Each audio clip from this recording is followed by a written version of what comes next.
Hello বন্ধুরা, শুভ দুপুরবেলা। আজকে হচ্ছে আমাদের দুপুরে লাঞ্চে হালকা পাতলা খাবার।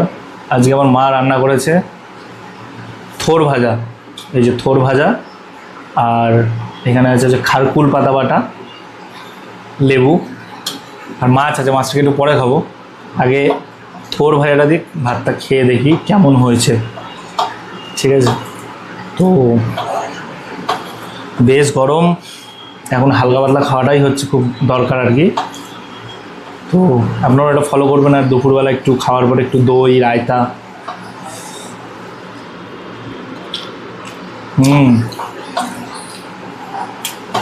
বেশ ভালো লাগছে। কারণ বেসিক্যালি দুবাইতে থাকতেই মানে থোর থোর পাওয়া যেত না আর কি, পাওয়া গেল খুব রেয়ার আর কি, সো সেরকমভাবে খাওয়া হয়নি। তো অনেকদিন পর খাচ্ছি, তো খুব ভালো লাগছে। এই এটা খারকুল পাতা বাটা, এটা অনেকদিন পর খাচ্ছি। আর এই মা বানিয়েছে আজকে সুন্দর করে, কাঁসার থালায় ভালো করে দিয়েছে খেতে। খেয়ে দেখি কীরকম লাগে।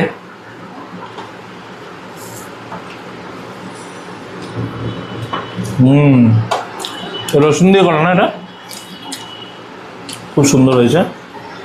আপনারা মাঝে মাঝে এরকম খারকুল পাতা বাটা রসুন দিয়ে ভেজে ট্রাই করে দেখবেন, অসাধারণ লাগে। এখন চলে এসেছি লাস্ট পদে। এটা কি বাটা মাছের ঝোল না? বাটা মাছের ঝোল করেছে আজকে। কী কী দিয়ে? পেঁপে, কাঁচকলা আর আলু দিয়ে। এটা আমার খুব ফেভারিট। আমার একটু লাইট লাইট খাবারটা ভালো লাগে, আর গরমে লাইট খাবারটাই ভালো। ব্যাস ব্যাস, আর দিও না। এবার একটু সুন্দর করে মাখিয়ে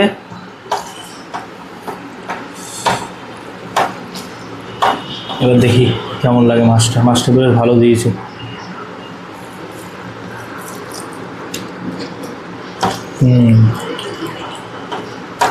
পেঁপে দিয়ে ঝোল, অমৃত, খুব ভালো হয়েছে।